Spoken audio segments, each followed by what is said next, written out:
4 notes. Il me suffit de 4 notes pour que je sois ramené au début de Man of Steel et à l'enfance de Clark Kent. 4 notes qui me rappellent la scène où il court dans le jardin de ses parents adoptifs, une cape rouge accrochée au cou. C'est peu, et pourtant ça suffit à me rappeler tout le film qui a vu naître ce personnage pour moi.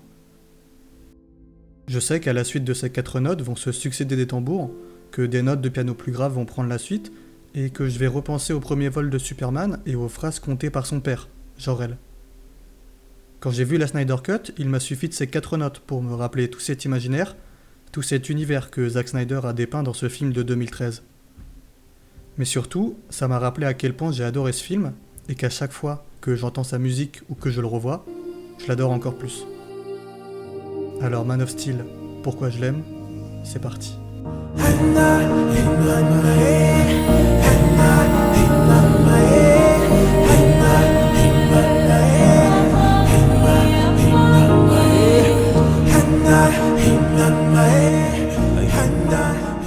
Mes amis sont au courant, je suis un fanboy d'ici. Je commence à avoir une bonne collection de comics chez moi, et j'ai toujours éprouvé une fascination pour Batman et son univers.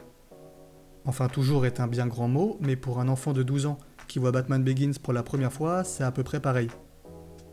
Auparavant, je suivais de très très loin ces super-héros, qu'ils soient chez Marvel ou bien chez DC. J'en connaissais juste les représentations générales qu'on voit un peu partout, que ça soit sur les vêtements, les magazines ou bien dans les quelques films X-Men que j'avais pu voir. Jusqu'à ce qu'arrive Christopher Nolan avec ses Batman.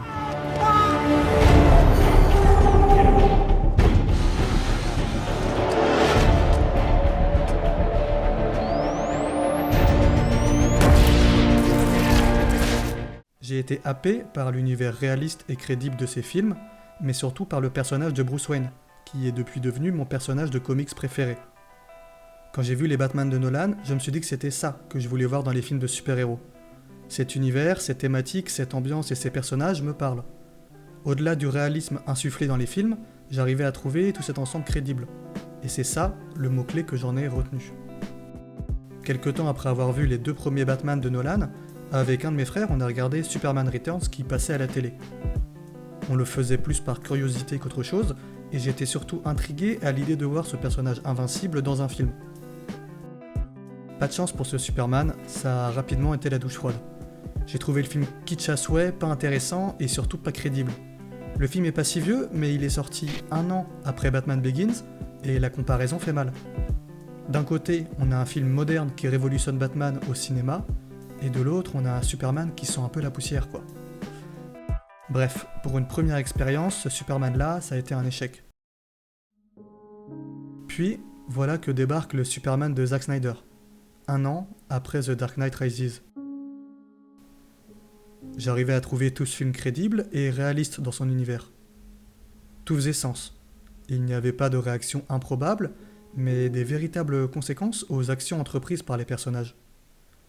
Quand je voyais certaines scènes, comme la tornade ou la reddition de Superman, j'arrivais à y croire car elles me paraissaient logiques.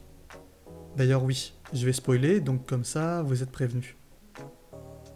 Avec Man of Steel, pour la première fois de ma vie, j'ai pu voir à quoi ressemblait la planète Krypton. Pour moi, Krypton tenait plus du fantasme de l'imaginaire qu'autre chose. J'en ai tout le temps entendu parler comme la planète natale de Kal-El, sans pour autant savoir à quoi elle pouvait ressembler. On voit son père, Jor-El, ou plus exactement... Mon nom est Maximus Decimus Meridius, commandant en chef des armées du Nord, général des légions Félix, fidèle serviteur du vrai empereur. Plus que quand j'étais petit, j'étais émerveillé par Gladiator et Russell Crowe. Et là, dans Man of Steel, je le voyais chevaucher une créature volante pendant que sa planète explosait. Dès son entrée, Man of Steel a réussi à me captiver et à me parler. Jor-El est au centre de l'histoire et l'urgence est présente dans chacune des scènes. Le film ne fait que débuter et on est déjà plongé au milieu de la disparition d'un monde, d'un coup d'état et du sauvetage d'un fils. Et rien que pour ça, je trouvais le film dantesque. Les rares moments de flottement autorisés dans cette ouverture de film sont majoritairement ceux entre Kal-El, encore bébé, et ses parents, avant qu'ils ne l'envoient dans l'espace, en direction de la Terre. Même si la vie de Jor-El s'arrête là, il continue de vivre à travers le souffle d'espoir qu'il envoie à son fils, avant que celui-ci ne quitte leur planète. Il sait qu'il va rejoindre un monde dans lequel il sera considéré comme un dieu, grâce à leur soleil différent des Kryptoniens. Il a confiance en son fils pour les guider, et aussi pour représenter un symbole vers lequel ils pourront se tourner. Les phrases de Jor-El restent, reviennent et marquent les moments clés de Superman. On s'en rappelle lorsque résonnent les 4 notes de son thème, on les entend lorsque Superman doute et qu'il doit se relever. Si Jor-El est le père qui a dressé l'image d'un futur lumineux pour Clark, Jonathan Kent est celui qui a façonné son présent pour que cela soit possible. Tout encaisser. Ne pas dépasser la limite, ne pas répliquer, et surtout ne pas se faire remarquer. Attendre et être patient, puis saisir le bon moment pour se révéler au monde afin de ne pas être vu comme une menace. Avoir confiance en l'autre, mais savoir aussi accepter son impuissance face à la mort de son père adoptif. Il aurait pu le sauver avec tous ses pouvoirs, mais cela n'aurait pas mené à grand chose par la suite. Superman étant un parangon de pouvoir inégal face à l'humanité, il aurait été directement considéré comme une menace, à la fois très proche de nous, et pourtant trop différent et trop puissant. Des doutes auraient été émis, des camps se seraient créés et des affrontements auraient eu lieu. Ça doit vous rappeler un truc, non ? En gros, ça aurait été un Batman v Superman avant l'heure. Bref, Superman ne pouvait pas se révéler au monde sans déclencher 1 milliard de craintes à son encontre. Mais tout a changé quand Zod est arrivé. C'est probablement la seconde séquence que j'adore le plus dans ce film. Les films comme Arrival qui impliquent l'arrivée d'une race extraterrestre sur la Terre me passionnent rapidement. Et la manière dont ça a été fait dans Man of Steel m'a directement accroché. J'arrivais à trouver ça crédible et à me hyper devant l'exécution des scènes où on voit Zod faire passer son message sur tous les écrans du monde entier. Ça pose une ambiance pesante qui, rapidement, crée un sentiment d'urgence pour l'humanité, mais aussi pour notre Clark favori. Et c'est là la deuxième fois que l'urgence est de mise. La première fois pour Krypton, la seconde fois pour la Terre. Tout comme son père avant lui, Clark a une chance de sauver la planète et ses habitants qui l'ont vu grandir. Bien que de haut mur, pour lui, le choix est très simple. L'humanité a besoin de son aide. C'est lui l'étranger, c'est lui qui est recherché, c'est lui qui met cette planète en danger, alors il va se soustraire de l'équation et se rendre pacifiquement. Parce que c'est la bonne chose à faire, peu importe qu'il en meure du moment qu'il sauve la planète qu'il a accueillie et la mère qu'il a élevée. Être Superman, c'est être le meilleur d'entre tous. C'est représenter un symbole vers lequel les gens se tournent, et si l'on cherche un exemple parfait et sans défaut, c'est lui que l'on va pointer du doigt. C'est aussi pour ça que c'est passionnant de voir ce personnage échouer à sauver ses proches et être brisé, qu'il s'agisse des films ou bien des comics. Superman n'est pas censé rompre, il n'est pas censé dépasser la limite. Certains autres super-héros, on peut comprendre qu'ils puissent la franchir, mais pas Clark. Clark Kent, lui, ne veut pas tuer. Lorsqu'il est forcé de le faire face à Zod, on voit directement ce que ça lui coûte. Il a l'impression d'avoir échoué et en un sens ça l'est. Comme Zod n'avait plus d'espoir de son côté, il a décidé de faire subir la même chose à Clark et de lui forcer la main. D'ailleurs, pour la première fois de sa vie, Clark Kent a pu totalement déchaîner ses pouvoirs et la puissance incroyable qu'il contient.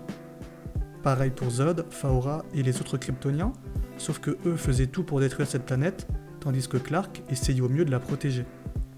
Et évidemment, les conséquences de toute cette destruction, on les voit dans Batman v Superman. Et si vous voulez voir le film, faites-le uniquement en version longue s'il vous plaît.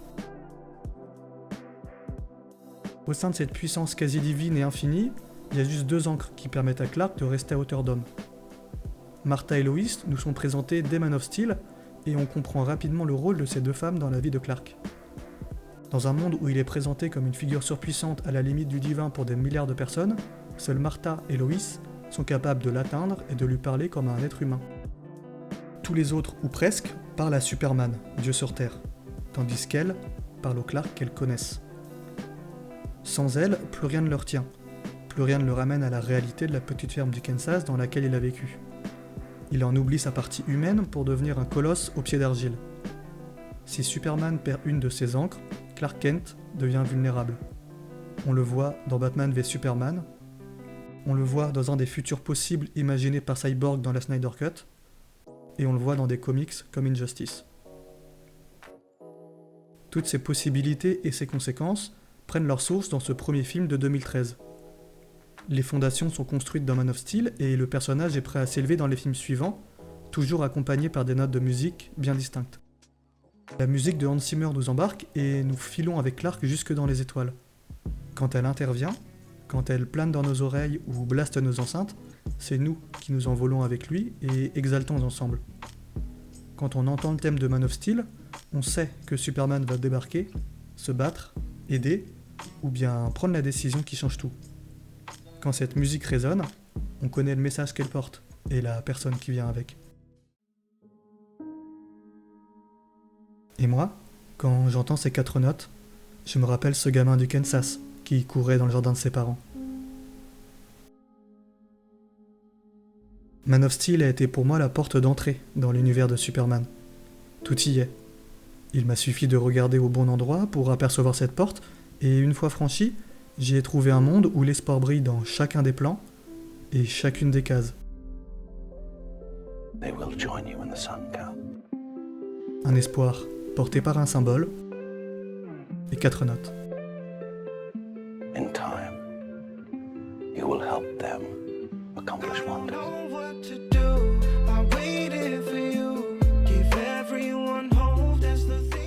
Bonjour et merci d'avoir vu ma vidéo. J'ai un petit investissement pour faire youtubeur. C'est quoi mes notes? Oui, j'ai des recommandations de comics. Injustice, donc du coup c'est tiré du jeu vidéo. Ils en ont profité pour lancer une ligne de comics qui s'appelle Injustice pour faire la promo du jeu. Et en fait tout de part du fait que t'as Lois Lane qui meurt. Et du coup t'as Superman qui devient un dictateur mondial. Et à côté il y a Batman qui va faire la résistance pour se battre contre le camp de Superman. Donc ça part en vrille. C'est vraiment cool et au moins on voit tous les personnages. Et l'autre qui est très bien, qui est très léger en plus, c'est Super Sons. Donc du coup avec Damian Wayne, qui est le fils de Batman avec Talia al Ghul, et John Kent, du coup de Clark et de Lois. Il y a même Lex Luthor, avec une super combinaison, ce qui est devenu protecteur de la Terre. C'est compliqué. Donc voilà, il y a 4 tomes, Super Sons, c'est très cool, c'est frais. Voilà. C'est tout petit. N'hésitez pas à dire en commentaire ce que vous avez pensé de Man of Steel, si vous avez aimé le film ou pas. Chacun a son point de vue, sa résonance avec le film et tout, donc c'est intéressant. Et sinon, mettez-moi un pouce bleu ou un pouce rouge, ça fait du référencement. Merci à tous, ciao, bonne journée, prenez soin de vous.